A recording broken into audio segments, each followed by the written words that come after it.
Katja, I'm super excited to have you on this chat today. I really want to use just a few minutes to kind of go over one of our new clients' websites that we're working on. And I know you've been working alongside with this client for a few months now, and I'm really excited to show the progress of the website and talk a little bit about what Resmark Web is going to be doing ongoingly for this client. So I'm just going to share my screen. Katja, I'd love for you to walk through or tell me a few thoughts about Kangaroo Islands, working with them, looking at their old site, just anything you got. Sure. So I'm so excited. They're such a fun client to work with. If you're not familiar, Kangaroo Island is a small island just off the coast of Australia, and they've got all kinds of really cool experiences there. So looking at their current site, it's actually pretty darn nice. You know, my contact Kylie and her assistant, they've actually designed the website themselves, and they've put their heart and soul into this. And so they have some beautiful imagery as well. So they've done a lot of work to really, build up their business here. You can see they have some really nice icons. They've got some great colors they really like. And so the website itself is actually good. They currently use Fair Harbor as the reservation system. So they have that integrated here as well. And they have some different day tours and then a few tours for cruise guests. And then they're also starting a new part of their business for multi-day tours as well. So a couple different kind of categories of tours that they operate. So they came to us, this original site is actually good, but they did stop their SEO work, I believe about a year ago or so. And, after that work stopped, there's been a noticeable drop in traffic and bookings, which is not unusual. So that's one kind of problem that we're trying to solve with them. So as far as the website goes, though, they actually didn't really want to change too much. They really like, the imagery that they have and the color scheme and the brand, that's all staying the same. But we did want to work on, just building up their site's authority and all of their good content. Yeah, one of the things I noticed by looking at their old site before showing their new site is they have, like you said, beautiful imagery. It's really colorful. But what I noticed, this site has a lot of character. The font is whimsical. Their logo is colorful. Their colors in the picture bring out the colors throughout the entire website. So I really like that about the website. So I could see exactly why Kylie and her partner love the website. So, Katja, is there anything else you'd like to share with the old website? And if not, I'll show the new website. Yeah, let's jump over to the new one. We're really excited about this website. So, just taking a look, I will scroll down slowly.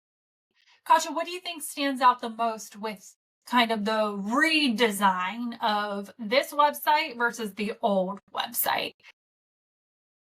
One thing that may not necessarily stand out to, just the normal viewer is we actually put a lot of work into what we would call building like an ideal customer profile. So, or ICP short for their business. And so this is kind of like a deep dive into who their best customers really are, not just their demographics like age and location, but like what really motivates them, what they're looking for in an experience, and even what like hesitations they have, before booking.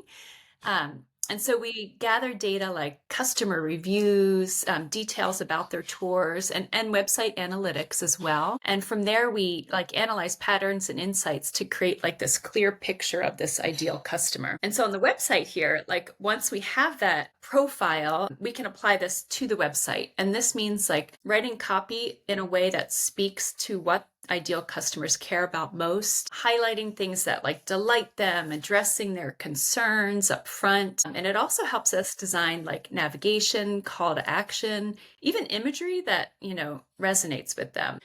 In the end result, that is this, the website feels that it's directly speaking to your best customers. So that's going to increase trust, but boost bookings and strengthen loyalty. So you can see on different pages, we have these, not only just the headlines and so forth, but even the reviews that we've chosen are really speaking to their ideal customer and, kind of in a roundabout way, talking about any maybe concerns they may have or that sort of thing. And now, Katja, you are Kangaroo Island Trail's client success manager, and you're kind of walking them through the process when you're building this website.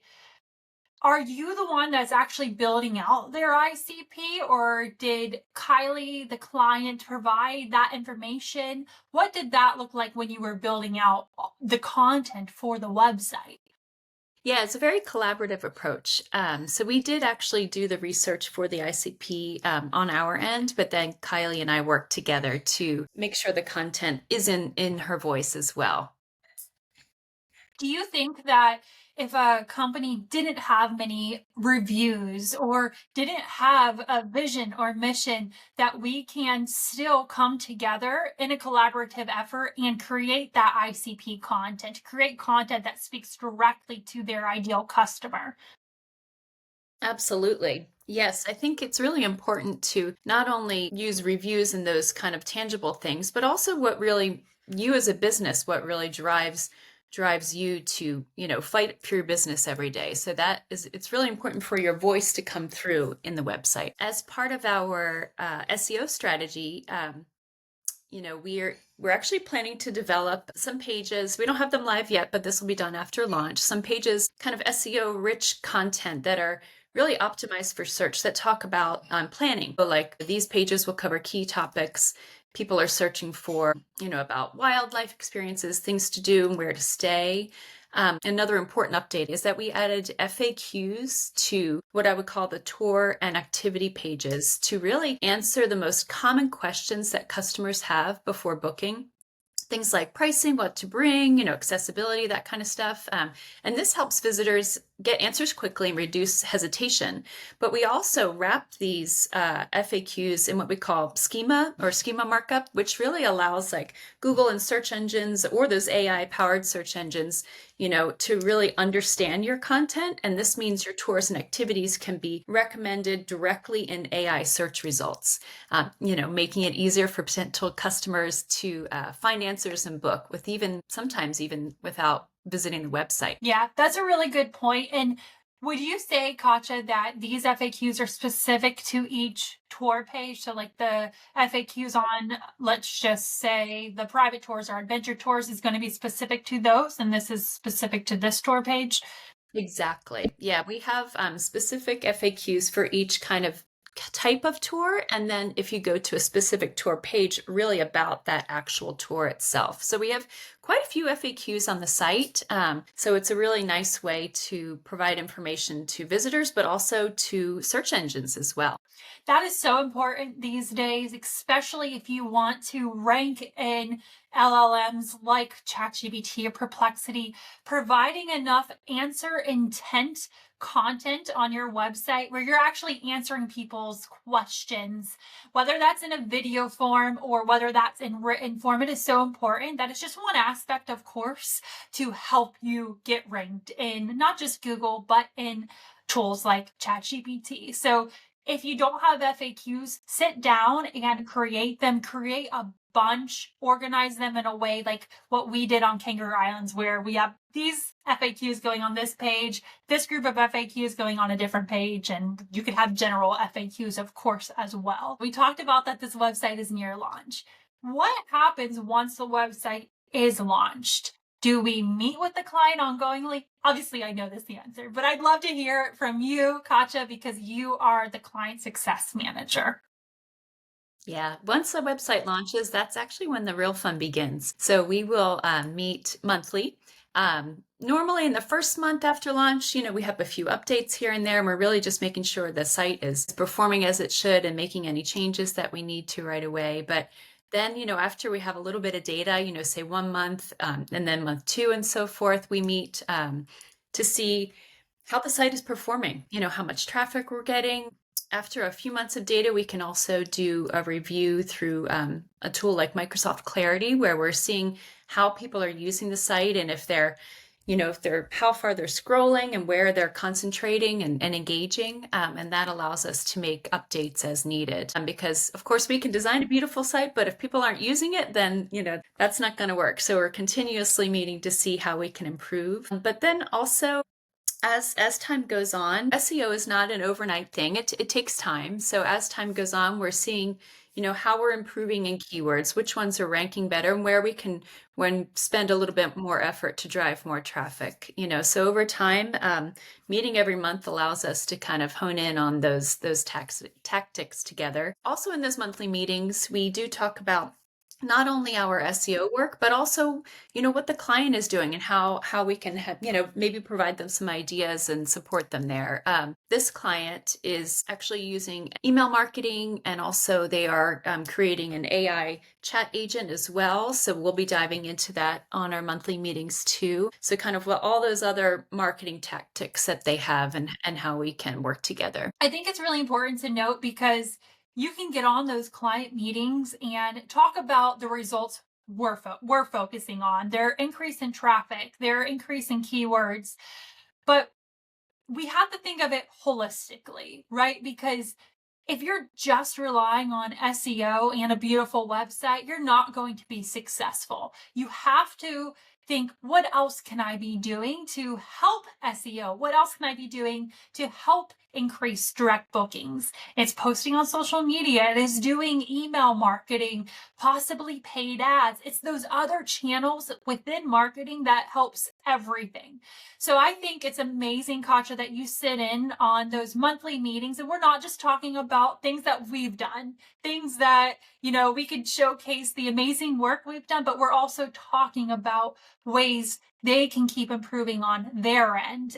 Because as you said at the beginning, it's a collaborative approach. If we want to be successful, we have to work together. So let's say the client has design changes. What does that process look like? That's a good question. Of course, the site is a living, breathing thing, and we would like to continually make updates. For example, as I was talking about how we are building out pages for planning, we in the future we have plans to develop a set of SEO-rich pages about wildlife experiences, things to do and where to stay. So actually our SEO team has provided our client with a kind of content brief, and we're asking them to write this content about different wildlife on Kangaroo Island, for example. So we will be building out those pages in the future. But let's say they add a new tour. That's absolutely something that we can, work on over time. And we want to make sure that if we are building out that new tour, we're integrating it within the whole website, not just building out a page. So sometimes it takes a little bit longer to get updates done because we're thinking of the site holistically. Yeah, I think sometimes too, when we talk with the client, they're really excited about these ideas and design changes, but we have to take a step back as a marketing team and say, is that really what we should be focusing on this month? Or maybe we could push that off to next month and then focus on the things that we think are going to move the needle a little bit quicker this month. So that's a really good point, because in our monthly meetings, what we do is we actually build out a plan for each quarter, what we're planning on, at least on our end, SEO wise, what we're planning on working on. And so we like to run that by with the client, to have a collaborative approach, because maybe they have a new tour that they're planning on next month. So we want to weave that into our plan as well. So I'm going to wrap this up, but I do have one question for you because we're talking specifically about Kangaroo Islands, and hopefully we'll be doing these kind of videos for the next client and the next client. What makes you excited about working with this client specifically? Gosh, that's a good question. I love working with Kylie because she's super involved. She's a very, it's a one person show. That's not true. She actually has a couple people working with her and guides and so forth. But I feel like I can really make a big difference to her with her business because every small thing that you do, even just website itself is a big project, but even just little tweaks like adding those FAQs and so forth will really make a big difference in her traffic and her rankings. So you can really see the result. I noticed that with her. I sat on an amazing meeting with Kylie, and we strategized together, and we were talking about really the success of Kangaroo Island tours and just coming up with ideas. And I think we work best with clients that have that approach because they're willing to put in the work themselves. And I know tour operators, especially when they're a smaller company, they don't have the resources and necessarily the time to do all of these things. But if you want to be successful, sometimes you got to make a little bit of time and just connect with the right people. And hopefully, Resmark Love is are those right people for you. And we hope that you are successful with our partnership together. So, thank you so much for sitting down with me and talking about Kangaroo Island tours. I can't wait to talk about the next client launch.